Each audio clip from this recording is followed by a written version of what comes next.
اعوذ باللہ من الشیطان الرجیم بسم اللہ الرحمن الرحیم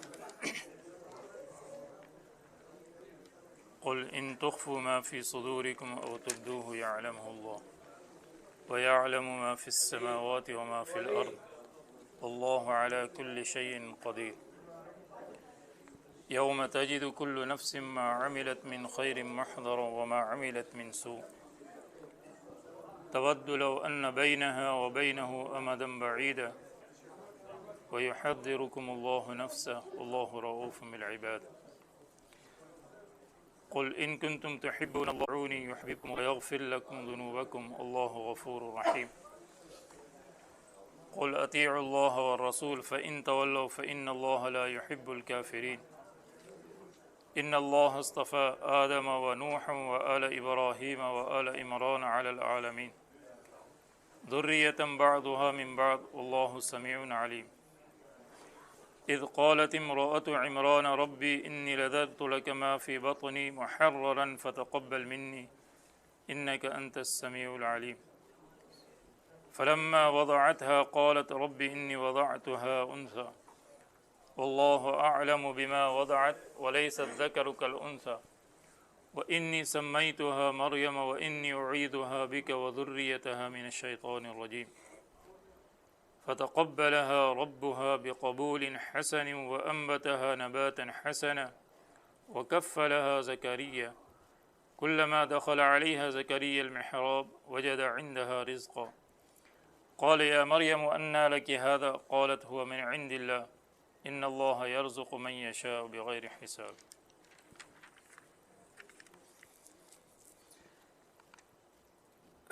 گزشتہ کل سورہ آل عمران کا تیسرا رکوع چل رہا تھا جس میں 2 آیتیں باقی رہ گئی تھی، اس کا ترجمہ اور خلاصہ. اور اس سے پہلے جو آیت شریفہ تھی اس میں مومنین سے کہا گیا تھا کہ وہ کافرین سے دلی دوستی نہ کریں. چنانچہ قرآن کریم کی متعدد آیتوں میں بھی اس کا ذکر کیا گیا ہے. یا ایھا الذین آمنوا لا تتخذوا اليہود والنصارى اولیاء، اے ایمان والو یہود اور نصاروں کو اپنا دوست نہ بناؤ. لا تتخذوا اليہود والنصارى اولیاء. اور اس آیت شریفہ میں بالکل وضاحت کے ساتھ فرمایا گیا کہ مسلمانوں کو، مومنین کو چاہیے کہ وہ غیر مسلموں سے دلی دوستی نہ رکھیں. چنانچہ کل اس کی وضاحت ہو گئی تھی کہ ایک ہے موالات جس کے معنی دلی دوستی کرنا، یہ کسی بھی غیر مسلم سے جائز نہیں ہے. اور ایک ہے مواسات کہ اس کے ساتھ ہمدردی، احسان، یہ جائز ہے سوائے ان لوگوں کے جو اہل حرب، یعنی ہر وقت جو ہے وہ جنگ اور مسلمانوں کو تکلیف پہنچاتے ہیں، ان کے ساتھ احسان اور ہمدردی بھی نہیں ہوگی. اور ایک ہے مدارات کہ خوش اخلاقی اور اچھے برتاؤ کرنا، یہ تمام غیر مسلموں کے ساتھ جائز ہیں. اور معاملات اور لین دین یہ بھی جائز ہے سوائے اس کے کہ ایسی تجارت جس سے مسلمانوں کو نقصان ہوتا ہو تو اس کی بھی ممانعت ہے. بہرحال اس کی اور جو ہے اس کی جو ہے اور اس کے جو مسائل ہے ڈیپ، اس کی جو ہے وضاحت اور معلومات لی جا سکتی ہیں. تو بہرحال اب کوئی شخص یہ کہہ سکتا ہے کہ بھائی میرا تعلق غیر مسلموں سے ہے لیکن دلی نہیں ہے، بس ویسے ہی ظاہری طور پر، لیکن حقیقت کے اندر اس کے اندر دل کے اندر اس سے محبت ہے. تو اس کا پتہ کیسے چلے گا؟ تو اللہ رب العزت فرما رہے ہیں کہ وہ تو دلوں کے بھید کو جانتا ہے، وہ آسمان اور زمین کے اندر کی تمام چیزوں کو اور تہہ کو جانتا ہے. تو تمہارے دلوں میں کیا ہے، کس وجہ سے تم دوستی کرے، اللہ تعالیٰ کو اس کو پتہ ہے. تو اسی کا ذکر اس آیت شریفہ میں کیا جا رہا ہے. قل ان تخفوا ما فی صدورکم او تبدوہ یعلمہ اللہ. آپ کہہ دیجئے کہ اگر تم چھپاؤ وہ چیزیں جو تمہارے دلوں میں ہیں یا ظاہر کر دو، اللہ تعالیٰ کو اس کو پتہ ہے. اس لیے کہ اللہ کے علم میں کوئی چیز پوشیدہ نہیں ہے، کوئی چیز جو ہے وہ سیکریٹ نہیں ہے. وَيَعْلَمُ مَا فِي السَّمَاوَاتِ وَمَا فِي الْأَرْضِ. اور اللہ جانتا ہے ان چیزوں کو جو آسمانوں میں ہے، جو زمینوں میں ہے. اس لیے کہ انسان کا جو علم ہے وہ محدود ہے، لمیٹڈ ہے. ابھی آج کل یہ خبر آ رہی ہے کہ چاند پر سب سے پہلے کس نے قدم رکھا، یہ بھی ڈاؤٹ فل ہے، یہ بھی کل پرسوں کی بات. اور وہاں جا کر کمن ڈال کے تم نے کیا کیا؟ پہلے یہ خبر تھی کہ وہاں جو ہے وہ سب سے پہلے انہوں نے اذان کی آواز سنی. اب ان کو پتا کہ اگر اذان کی بات کو ہم پھیلائیں گے تو سب مسلمان ہو جائیں گے، تو پھر اس کو جو ہے نا تو اس کو نکلے گا. پھر اور پتہ نہیں کیا کیا چیزیں ہیں.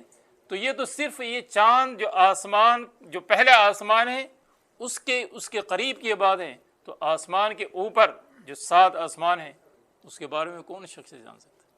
کیا علم ہے؟ کوئی چیز نہیں. تو اللہ تعالیٰ تمام چیزوں سے جو ہے وہ واقف ہے، جانتے ہیں. اللہ علی کل شیء قدیر، اور اللہ تعالیٰ ہر چیز پر قادر ہے. یوم تجد کل نفس ما عملت من خیر محضرہ، جس دن یعنی مراد قیامت کے دن آدمی ہر نفس جو اس نے اچھا عمل کیا اس کو حاضر پائے گا، اور جو اس نے برا عمل کیا وہ بھی حاضر پائے گا. چنانچہ سورہ کہف کے اندر جو ہے مجرمین جب دیکھیں گے کہ ان کا نام اعمال جو ہے ان کے سامنے پیش کیا جائے تو وہ کہیں گے ما لہذا الکتاب لا یغادر صغیرۃ ولا کبیرۃ الا احصاها، اس نے کوئی بھی چھوٹی اور بڑی چیز کو چھوڑا ہی نہیں ہے، تمام جو ہے وہ ریکارڈ کے اندر محفوظ ہے. اور موجودہ دور کی سائنس نے تو بالکل واضح کر دیا، 24 گھنٹے CCTV جو ہے وہ نگرانی کر رہی ہے، تو ہر چیز جو ہے وہ ریکارڈ ہو رہی ہے. اب تو مسجد کے اندر کورٹ کے اندر بھی کوئی چیز رکھنا مشکل ہے، تو مسجد والوں کو بھی فکر ہے تو انہوں نے بھی کیمرے لگائے. اللہ حفاظت فرمائے. چکو فراز کعبہ برخیزت کجا امانت مسلمانی.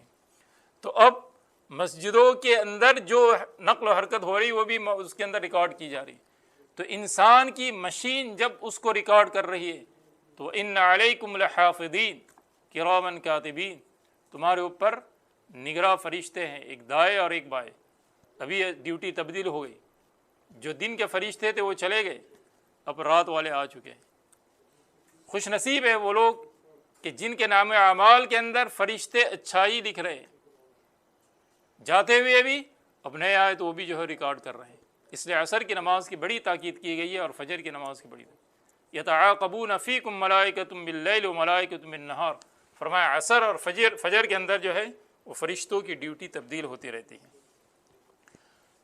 تو نافرمان کہے گا کہ کیا ہو گیا اس کو کہ اس نے کوئی چیز بھی چھوڑی نہیں ہے. اور جب وہ اپنے برے اعمال کو دیکھ لے گا تو وہ تمنا کرے گا کاش کہ اس کے درمیان اور اس دن کے درمیان یا ان برائیوں کے درمیان بہت دور کا فاصلہ ہوتا تاکہ اس کی نوبت ہی نہ آتی. تود لو ان بینہا وبینہ امدا بعیدا، وہ نفس وہ انسان تمنا کرے گا کہ اس کے درمیان اور اس کے درمیان کے اندر بہت دور کا فاصلہ ہوتا. وَيُحَذِّرُكُمُ اللَّهُ نَفْسًا، اور اللہ ڈراتا ہے تم کو اپنی ذات سے. وَاللَّهُ رَؤُوفٌ بِالْعِبَادِ، اور اللہ تعالیٰ مہربان ہے اپنے بندوں پر. اسی وجہ سے قیامت اور قیامت کے بعد آنے والی چیزوں سے اللہ تبارک و تعالیٰ اپنے بندوں کو آگاہ کر رہا ہے. اگر مہربان نہ ہوتا تو کیوں بنا، تاکہ انسان اپنے اعمال کو ٹھیک کر لے اور اپنے نام اعمال کے اندر زیادہ وہ حصہ ہو جو نیکیوں پر جو ہے نیکیوں والا ہو اور برائی والا کم ہو. اس لیے کہ جب نیکی بڑھ جائے گی تو اللہ رب العزت اس کے لیے جنت کا فیصلہ فرما دیں گے. اب اگر کوئی شخص یہ چاہتا ہے کہ محبت کرے تو محبت کے لیے 2 ہی جگہ ہیں، ایک اللہ اور اس کے رسول. باقی دوسری جو چیزیں ہیں وہ طبعی اور ضمنی ہیں، ان کی محبت ہوگی لیکن اللہ اور اس کے رسول سے زیادہ نہ ہو. اس لیے حدیث پاک کے اندر اللہ کے نبی صلی اللہ علیہ وسلم کے ارشاد ہے لا یؤمن احدکم حتی اکون احب الیہ من والدہ وولدہ والناس اجمعین، کہ تم میں کوئی شخص کامل ایمان والا ہو ہی نہیں سکتا جب تک کہ میری محبت تمام چیزوں سے یہاں تک کہ والد اور ولد سے زیادہ نہ ہو. چونکہ والد اولاد ان سے محبت طبعی یا نیچر ہوتی ہے، ان تمام چیزوں سے زیادہ غالب ہو جائے تب جا کے وہ کامل مومن ہوگا. چنانچہ بخاری شریف کی ایک روایت میں ہے کہ حضرت عمر رضی اللہ تعالیٰ عنہ نے فرمایا اللہ کے نبی صلی اللہ علیہ وسلم مجھے آپ سے محبت ہے تمام چیزوں سے زیادہ لیکن اپنی ذات سے نہیں، الا نفسی. تو آپ صلی اللہ علیہ وسلم نے فرمایا کامل مومن نہیں ہے. پھر تھوڑی دیر کے بعد فرمایا اے اللہ کے نبی صلی اللہ علیہ وسلم اب تو آپ کی محبت میرے دل کے اندر اب میری ذات سے بھی اور میری نفس سے زیادہ ہوگی. فرمایا الآن، فرمایا اے عمر اب تم کامل مومن ہو گئے. النبی اولیٰ بالمؤمنین من انفسہم وازواجہ امہاتہم. فرمایا نبی انسان اور مومنین کی ان کی جانوں سے بھی زیادہ قریب ہیں. اسی لیے کسی عربی شاعر نے خوب کہا ہے لو کان حبک صادقا لاطعتہ ان المحب لمن یحب یطیع، کہ اگر کوئی آدمی محبت کا دعویٰ کرتا ہے تو اس کی دلیل کیا ہوتی ہے کہ وہ اپنی محبوب کی اطاعت کرتا ہے. تو اگر ہمیں اللہ اور اس کے رسول سے محبت ہوگی تو اللہ اور اس کے رسول کے احکامات اور ان کی پیروی ہم کریں گے. اگر نہیں کر رہے تو اس کا مطلب ہمارے اندر اللہ اور اس کے رسول کی محبت نہیں ہے. حضرت شیخ سعدی رحمۃ اللہ علیہ کا شعر تو ہم ہمیشہ سنتے رہتے ہیں خلاف پیمبر کسے راہ گدید کہ ہرگز بمنزل نہ خواہر رسید. حضرت مولانا احمد صاحب پرتاپ گڑھی رحمۃ اللہ علیہ بڑے بزرگوں میں گزرے ہیں. وہ شاعر بھی تھے اور وہ اشعار کے اندر جو ہے وہ دین کی باتوں کو بتاتے تھے. چنانچہ انہوں نے اس سلسلے کے اندر چند اشعار کہے ہیں، وہ میں آپ کو بتا دیتا ہوں. مولانا احمد صاحب فرماتے ہیں غیر کے فعل کو حجت تو بناتا کیوں ہے، وحی کے سامنے کیا چیز ہے کشف و الہام، غوث و ابدال و قطب اور امام و اوتاد سب کے سب ہے بلا شبہ محمد کے غلام. ایک طرف فخر رسول ایک طرف ان کا غلام، بلحوث تو ہی بتا کس کا سنے گا پیغام. تو پیغام کس کا سنیں گے؟ اللہ. اور دوسری جگہ فرماتے ہیں حضرت مولانا احمد صاحب پرتاپ گڑھی رحمۃ اللہ علیہ، وہ اصل میں اس حدیث کا ترجمہ ہے لو کان موسیٰ حیا ما وسعہ الا اتباعی، یعنی اگر موسیٰ علیہ الصلوۃ والسلام بھی زندہ ہوتے تو وہ بھی میری اتباع کرتے. تو اس کو اشعار میں فرما رہے ہیں خود ہی فرماتے ہیں سرکار دو عالم سن لے، کچھ نظر آئے تجھے تاکہ محمد کا مقام، ہوتے موسیٰ بھی جو زندہ تو نہ چارہ تھا کوئی بجز اس کے کہ کرے پیروی خیر الانام. تو کس کی پیروی کرتے ہیں؟ آپ صلی اللہ علیہ وسلم کی پیروی کرتے ہیں. اس لیے میرے دوستو ہمیں چاہیے کہ اگر ہم محبت کا دعویٰ کر رہے ہیں کہ ہمیں اللہ اور اس کے رسول سے محبت ہے تو کیا کرنا ہوگا کہ آپ صلی اللہ علیہ وسلم کی سنتوں کی پیروی کرنا ہوگی. تو اللہ رب العزت فرما رہے ہیں کہ غیروں سے مومنین سے محبت کے بجائے کس سے محبت کرو؟ دلی محبت اللہ اور اس کے رسول سے کرو. قل ان کنتم تحبون اللہ، آپ کہہ دیجئے کہ اگر تم محبت کرتے ہو، محبت کا دعویٰ کرتے ہو اللہ تعالیٰ سے، فاتبعونی، تو اس کا پیمانہ کیا ہے، اس کا تھرمامیٹر کیا ہے؟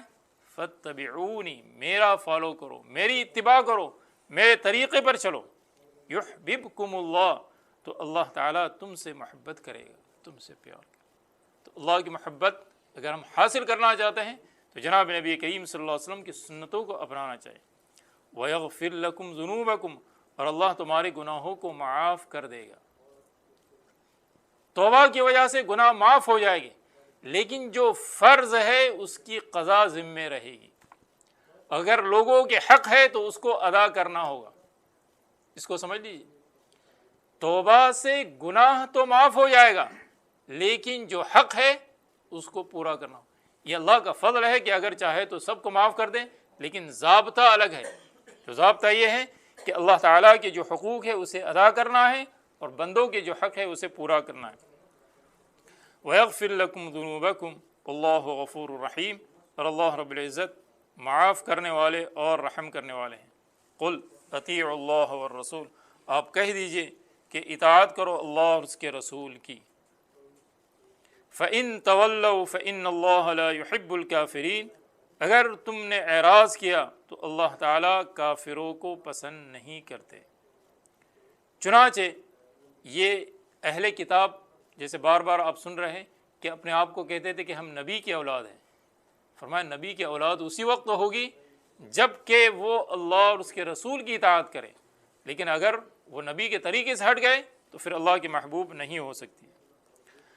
اب یہاں اللہ رب العزت نے جو ہے انبیاء علیہ الصلوۃ والسلام کے واقعات کو ذکر کرنا شروع کر دیا۔ اس میں اصل میں اشارہ اس بات کی طرف کہ توحید کا بیان پہلے ہو چکا، اللہ لا الہ الا هو الحی القیوم شہید اللہ انہ لا الہ الا، تو توحید کے بعد درجہ ہے نبوت اور رسالت کا، تو اب نبوت اور رسالت کو بیان کیا جا رہا ہے۔ تو یہ آپ صلی اللہ علیہ وسلم کو جو نبوت دی گئی یہ کوئی نئی نہیں ہے، اس سے پہلے بھی اللہ تعالیٰ اور انبیاء علیہ السلام کو بھیجتے رہے۔ چنانچہ سب سے پہلے کس کو اللہ تعالیٰ نے بھیجا؟ ان اللہ اصطفیٰ آدم ونوحا وآل ابراہیم وآل عمران علی العالمین، بے شک اللہ تعالیٰ نے سلیکٹ کیا، منتخب کیا، پسند کیا آدم علیہ السلام کو۔ سب سے پہلے نبی حضرت آدم علیہ السلام ہے، اور پھر اس کے بعد حضرت نوح علیہ السلام اور آل ابراہیم کو، ابراہیم کے خاندان والوں کو اور عمران کے خاندان والوں کو، تمام لوگوں پر جو ہے وہ سلیکٹ کیا ہے۔ نوح علیہ السلام یہ آدم ثانی کہلاتے ہیں، ہم سب جانتے ہیں، اور اس درمیان میں جو ہے وہ حضرت ادریس علیہ السلام وغیرہ ہیں۔ حضرت نوح علیہ السلام کے زمانے تک کوئی شرک اور بت پرستی نہیں کر رہا تھا، شرک بت پرستی حضرت نوح علیہ السلام کے زمانے سے شروع ہو گئی۔ بہرحال اس کے بعد نبوت کا جو سلسلہ چلتے رہا وہ حضرت ابراہیم علیہ السلام کے خاندان کے اندر، جس میں حضرت اسحاق اور اسی طریقے سے حضرت یعقوب، یہ جو ہے نبی، اور اس کے علاوہ اور بھی انبیاء علیہ السلام ہوتے رہے، اور حضرت عمران کے خاندان کے اندر تو حضرت عمران، تو عمران نامی دو شخص گزرے ہیں، ایک حضرت موسیٰ علیہ السلام کے والد کا نام بھی عمران تھا، اور دوسرے یہاں پر جو ہے حضرت مریم علیہ السلام کے والد کا نام بھی عمران تھا، حضرت مریم علیہ السلام۔ چونکہ اس صورت کے جو مخاطب ہے وہ عیسائی اور نصارہ ہیں، تو ان کو کہا جا رہا ہے کہ حضرت عیسیٰ علیہ السلام کی پیدائش اور ان کی ابتدا کیسے ہوئی اور ان کو کس لیے بھیجا گیا، تو اس واقعے کو ذرا تفصیل کے ساتھ جو ہے آگے ذکر کیا جا رہا ہے۔ تو بہرحال یہاں پر مفسرین یہ کہتے ہیں کہ اس سے مراد عمران ثانی یعنی حضرت مریم علیہ السلام کے والد ہیں۔ چنانچہ آگے ذکر کیا جا رہا ہے ذریۃ بعضھا من بعض، یہ اولاد تھی بعض کی، یعنی حضرت ابراہیم علیہ السلام اور اس کے بعد جو ہے آل عمران، ان کا سلسلہ جو ہے ملتا ہے۔ واللہ سمیع علیم، اور اللہ سننے والے اور جاننے والے ہیں۔ آگے حضرت عمران کا، چونکہ آل عمران کا ذکر آ چکا ہے تو یہ واقعہ آگے ذکر کیا جا رہا ہے۔ اذ قالت امرأۃ عمران، اور یاد کیجئے اس وقت کو جب کہ کہا حضرت عمران کی بیوی نے، اذ قالت امرأۃ عمران۔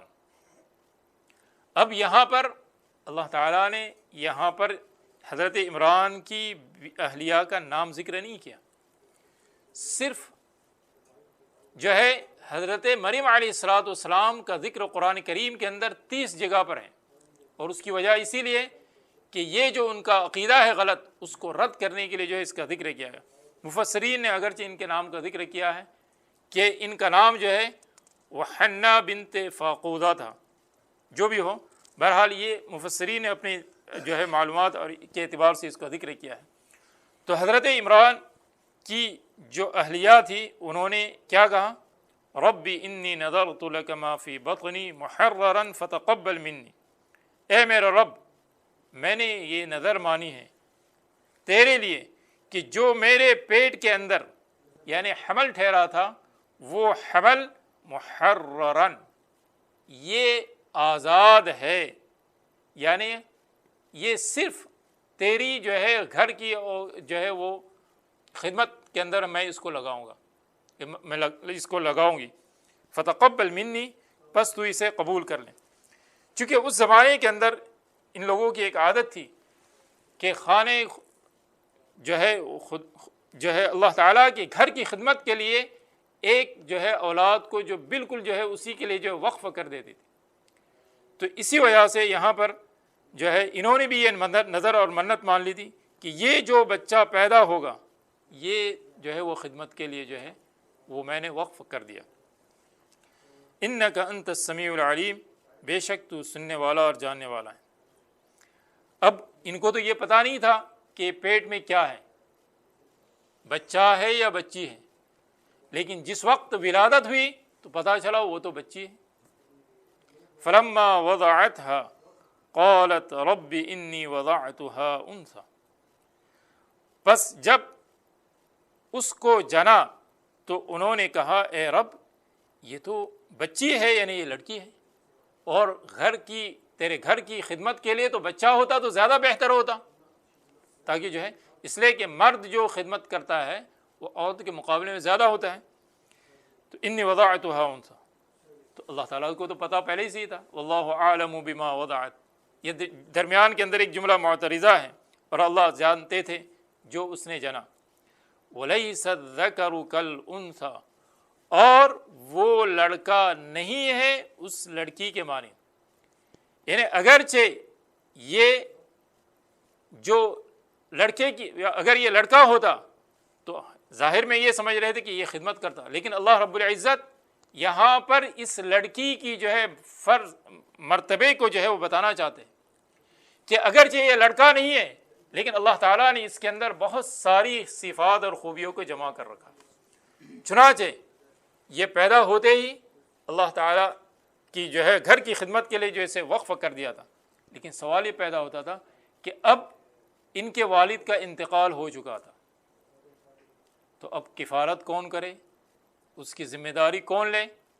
تو پھر قرآن اندازی ہوئی، نام ڈالا گیا، تو اس میں حضرت زکریا علیہ السلام کا نام نکلا، چونکہ یہ ان کے خالو ہوتے تھے اور خالہ بمنزل ماں کے کہلاتی ہے، تو چنانچہ حضرت زکریا علیہ السلام نے کفالت کی اور وہ ذمہ داری اپنے لی۔ وَإِنِّي سَمَّيْتُهَا مریم، اور انہوں نے اس کا نام بھی رکھا مریم۔ پتہ یہ چلا کہ جیسے والد جو ہے وہ نام رکھتا ہے، ایسی ماں کے ذمے بھی کچھ چیزیں اور اختیارات ہیں، تو اگر ماں بچے کا نام رکھے تو کوئی حرج نہیں ہے۔ تو یہاں پر فرمایا میں نے اس کا نام مریم رکھا، اور پیدا ہوتے ہی رکھا۔ ہمارے یہاں تو گنجائش ہے کہ ساتویں دن تک جو ہے وہ 7ویں دن آپ نام رکھ لیں، لیکن اگر اس سے پہلے رکھ لیا جائے تو زیادہ بہتر ہے۔ چنانچہ آپ صلی اللہ علیہ وسلم کے یہاں ایک بچے کا تولد ہوا تو آپ نے اس کا نام ابراہیم رکھا، اور اگر جو ہے ان کا انتقال ہو چکا تھا، اور فرمایا میں نے ان کا نام میرے والد یعنی جد ابراہیم علیہ السلام پر میں نے نام رکھا۔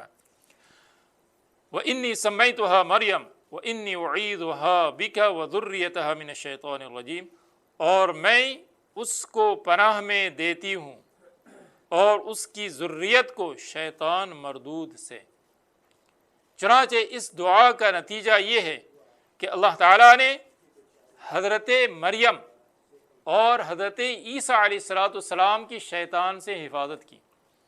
حدیث پاک میں آتا ہے کہ جب بچہ پیدا ہوتا ہے تو شیطان اس کو جو ہے وہ کونچ مارتا ہے اور اس کو جو ہے ضرب لگاتا ہے، اور اسی وجہ سے اس کے اندر جو ہے وہ چیخنے وغیرہ کی جو ہے وہ آواز پیدا ہوتی ہے۔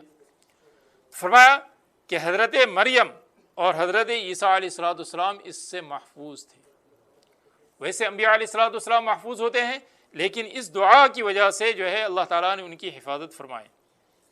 چنانچہ اللہ تعالیٰ نے اس نظر کو جو ہے وہ منظور کر لیا، قبول کر لیا، جو انہوں نے مانگی تھی۔ فَتَقَبَّلَهَا رَبُّهَا بِقَبُولٍ حَسَنٍ، بس اللہ تعالیٰ نے اس کو قبول کر لیا، یعنی اگرچہ وہ بچی تھی اور ان کی تمنا کیا تھی کہ اگر بچہ ہوتا تو زیادہ خدمت کر لیتا، تو اللہ تعالیٰ نے اس کو قبول کیا۔ بِقَبُولٍ حَسَنٍ، اچھی طریقے سے قبول کر لینا۔ وَأَنبَتَهَا نَبَاتًا حَسَنًا، اور اس کو بڑھایا، اچھی طریقے سے بڑھانا۔ وَكَفَّلَهَا زَكَرِيَّا، اور ان کی کفالت اور ان کی ذمہ داری جو ہے وہ حضرت زکریا علیہ السلام نے کی۔ اب یہ جو حضرت مریم علیہ السلام جو ہے وہ ایک حجرے کے اندر مسجد کے اندر رہا کرتی تھی، اور حضرت زکریا علیہ السلام باہر چلے جاتے تھے، جب آتے دروازہ کھولتے تو وہاں پر جو ہے کھانے پینے کی چیزیں اور دوسری چیزیں موجود ہوتی، تو ان کو اس پر تعجب ہو گیا کہ میں نے تو کوئی چیز یہاں چھوڑی نہیں تھی اور یہ چیزیں کہاں سے آ گئی۔ کلما دخل علیہا زکریا المحراب وجد عندها رزقا، جب جب بھی داخل ہوتے حضرت زکریا علیہ السلام حضرت مریم علیہ السلام کے پاس اس حجرے میں، وجد عندها رزقا، تو ان کے پاس کچھ رزق ہوتا۔ یہاں رزق سے مراد ظاہری چیزیں بھی ہیں اور دوسری روحانی چیزیں بھی مراد ہیں۔ قرآن کریم نے جو ہے وہ یہاں یہ وضاحت نہیں کی وہ کیا چیزیں تھیں، بس وہ چیزیں موجود تھیں۔ قال یا مریم انا لک ھذا، فرمایا مریم یہ تمہارے پاس کہاں سے آ گئے؟ قالت هو من عند اللہ، تو فرمایا کہ وہ اللہ کی طرف سے۔ اب موسم نہیں تھا پھلوں کا اور بے موسم پھل آ گئے، کہنے لگے اللہ کی طرف سے۔ ان اللہ یرزق من یشاء بغیر حساب، بے شک اللہ رزق دیتا ہے جس کو چاہے بے حساب۔ اب حضرت زکریا علیہ السلام نے دیکھا کہ یہاں تو بے موسم پھل ہے، تو انہوں نے اس موقع سے فائدہ اٹھاتے ہوئے دعا کی کہ اے اللہ میں بھی بوڑھا، میری وائف بھی، میری بیوی بھی بوڑھی ہو گئی اور بچہ تو کوئی ہے نہیں، اور تیرے قدرت کے اندر اور تیرے خزانے کے اندر کچھ کمی نہیں ہے، اے اللہ میں تجھ سے اولاد مانگتا ہوں۔ تو بس دعا قبول ہو گئی، اللہ تعالیٰ نے بشارت بھی دے دی اور ساتھ ہی ساتھ جو ہے نام بھی بتا دیا کہ بچے کا نام کیا ہوگا۔ تو یہ ہے اللہ رب العزت جو ہے اپنے اب انہیں تعجب ہو گیا کہ میں بوڑھا، میری اہلیہ بوڑھی، تو اب کیا بچہ کیسے ہوگا؟ بچہ کیسے ہوگا اس مراد یہ نہیں کہا کہ اللہ کی قدرت پہ جو ہے کوئی جو ہے وہ شک تھا، بلکہ یہ کہ ہم دونوں جوان ہو گئے یا اور کون سی صورت ہوگی؟ فرمایا کوئی اسی پوزیشن کے اندر اللہ تبارک و تعالیٰ جو ہے وہ تمہیں اولاد عطا فرمائے گا۔ چنانچہ آگے جو ہے اس واقعے کو ذکر کیا جا رہا ہے، فنادته الملائکہ وهو هنالک دعا زکریا ربہ قال رب هب لي من لدنك ذریة طیبہ انک سمیع الدعاء۔ تو چونکہ یہ آگے واقعہ جو ہے مستقل آ رہا ہے، انشاءاللہ اس کو آئندہ کل پڑھ لیں۔ اللہ رب العزت جو ہے ہم سب کو اپنے خزانے سے لینے والا بنا دیں، اور رمضان مبارک کے اندر تو اللہ تعالیٰ کے رحمت کے خزانے جو ہر وقت کھلے ہوئے ہیں، بس مانگنے والوں کی کمی ہے، اللہ کی جو ہے وہ خزانے میں کچھ کمی نہیں ہے۔ تو اللہ تبارک و تعالیٰ جو ہے ہمیں خوب مانگنے والا بنا دے۔ وآخر دعوانا الحمد للہ۔